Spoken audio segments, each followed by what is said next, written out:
Kylian Mbappé envoie un terrible message à Samuel Eto'o et la Fecafoot. Samuel Eto'o réagit. Retrouvez-nous après le générique pour plus d'informations.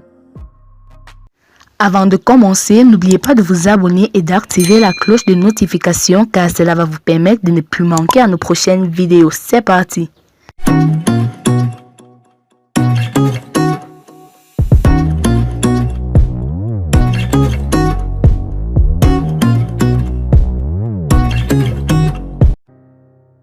Mbappé et Eto'o. En pleine Coupe du Monde au Qatar, la polémique de l'arnaque autour des Lions indomptables a refait curieusement surface.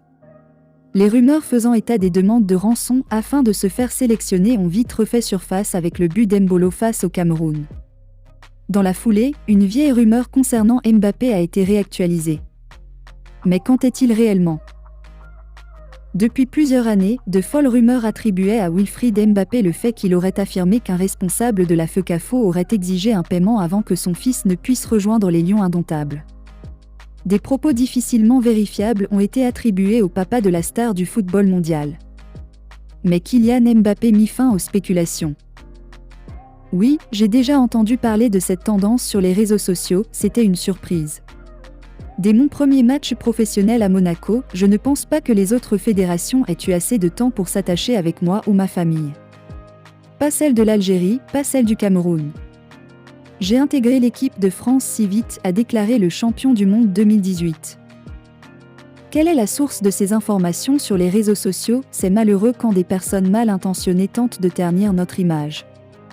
Les footballeurs sont des modèles pour les enfants, nous ne parlons donc pas négligemment. Parfois, des personnes qui n'ont pas le mandat de parler pour nous génèrent et diffusent toutes sortes d'informations sans jamais avoir de discussion avec nous, a-t-il déclaré. Samuel Eto'o contrat CRTV Fecafoot.gif. Samuel Eto'o aurait-il vendu du vent aux Camerounais ? Samuel Eto'o aurait-il vendu du vent aux Camerounais ? Le président de la Fédération camerounaise de football s'est engagé à améliorer les conditions de vie des joueurs locaux.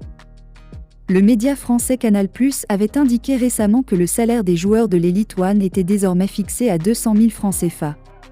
Selon des sources, des dispositions auraient d'ailleurs été prises au niveau de la Fecafoot pour que les joueurs impayés soient directement réglés par l'instance faîtière. Un an après sa prise de fonction, la situation des joueurs locaux camerounais est loin de connaître une évolution.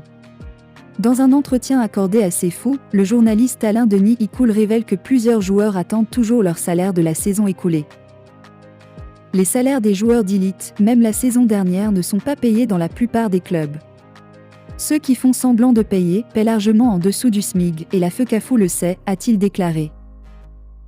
Pour illustrer ses propos, il donne l'exemple des joueurs qui sont sans moyens de déplacement et qui se retrouvent à 4 sur une seule moto.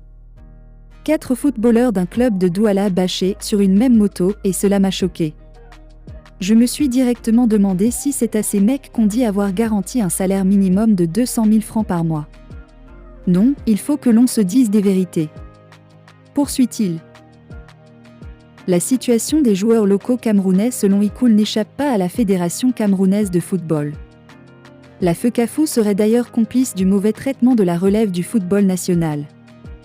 Il donne pour preuve les fortes sommes déboursées par la Fecafoot pour amener les dirigeants des clubs au Qatar au lieu de payer les salaires des joueurs. Il y a comme une complicité malsaine entre la fédération et certains présidents de clubs pour maintenir les joueurs dans la précarité, et d'ailleurs l'idée d'amener ces présidents de clubs au Qatar n'était pas anodin, car cet argent pouvait servir à autre chose. On me dira qu'ils y ont décroché des partenariats, mais là encore c'est un mensonge, car la vérité sur ces partenariats est bien connue, a-t-il déclaré. La situation n'est pas non plus rose du côté des joueuses.